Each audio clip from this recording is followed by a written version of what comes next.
Stop getting worked up behind emotional triggers that only leave you drained. Clicked on the video for a reason, so clearly we're on the same page. Know that there is a certain level of spiritual maturity that you quite haven't reached yet. And Lord knows we all need it. Here's a common example. Someone could say something to you. You could drive past a familiar location, or really just encounter anything that reminds you of an unpleasant past life experience. Here's what happens. You are left feeling worked up. Similar unpleasant feelings resurfacing as if that thing just happened yesterday. Feeling uneasy, anxious, ball in the pit of your stomach, heartbeat audibly thumping in your ears. Yeah, all of that. These events were major, some even traumatic, and they left a lasting impression on your brain and nervous system.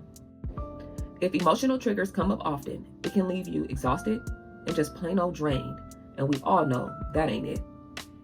As a working woman and mother of 2 girls who is actively going through divorce, this season is definitely bringing up big feelings and triggers.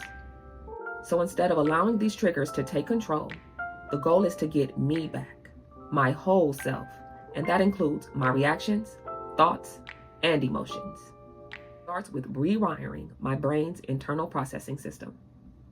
This simple method is helping me manage real-life triggers to where I'm starting to see a big difference in my reactions and overall mood.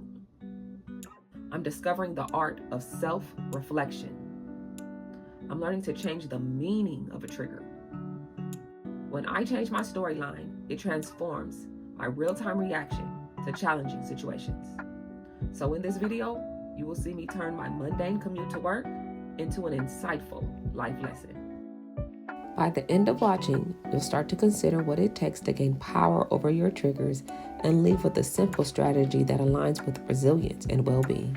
Hello, I'm Jenna. Thanks so much for being here. I create fitness and wellness content, all with a theme to stay consistent in everything God has placed on our hearts to do. If you need this kind of energy, hit the like button and let's go. Learning about triggers and how my body responds to things that have happened to me or memories, right, in present time. Driving to work, and I see a car that I used to own. I used to have a car. And every time I see this make and model of car on the road, when I had this car, it was during a time where some major life events were happening.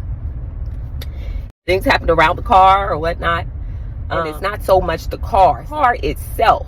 It's, again, the life events that were happening around the time that I had this car. So when I see that car, it takes me back to those life events, right?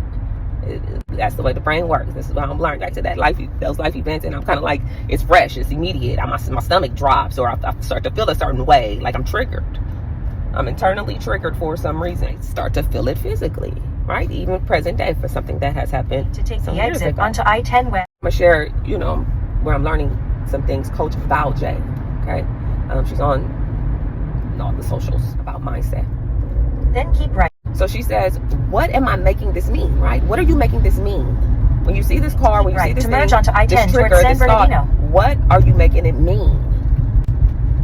So I had to kind of break it down. I said, okay, well, why do I feel this way? I broke it down because of these events, right? So every time I saw this car, I'm associating it with the not so good events. I'm associating it to a negative connotation, right? And it's making me bringing up those negative feelings. So I said, I have to change the way that I see this car. I have to change the way that I'm looking at this car, what this car represents to me in my mind. Tell my mind, brain, eyes. When you see this car, this no longer represents that. This represents something that you learned. What did you learn from that? What did you gain out of that? This represents, an act of stewardship. So I processed the lessons that I learned. That's how I changed it. And I'm take a slight left turn verbally towards telling Sacramento. myself, brain, when you see this card, this is what this means. This means a growth that you learned something. That material things are nice, but it still doesn't mean a whole bunch. That when you're investing and doing different investments, you don't have to buy a brand new car. I learned that. You don't have to buy a brand new car off the lot.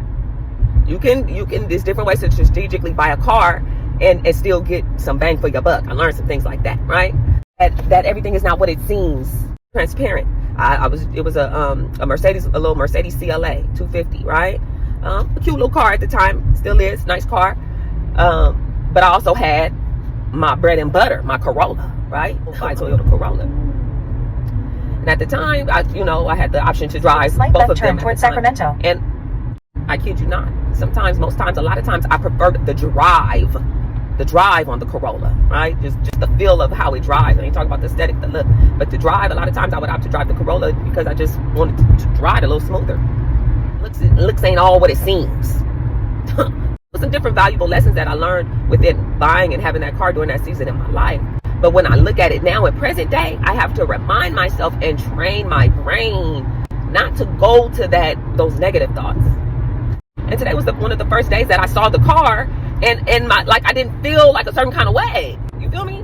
I was like, my brain immediately kind of thought growth. What I learned? Like when I saw it, I was like, that's a sign of growth for me. That's a season of growth for me. So I've switched my brain on how I'm seeing that. I switched my brain on what am I making it mean, right? And hence it's going to change the way I feel about it and when I see it and how I'm being triggered or the lack thereof. That's what we're working on. I love you guys. Stay blessed and consistent in everything that God has placed on your heart to do.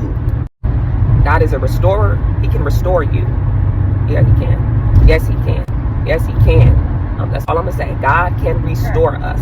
He can renew us in our minds, in our bodies, and in our hearts, and in our lives. That's what I'm standing on. I'm standing on my promises. All right. I love you guys. Bye.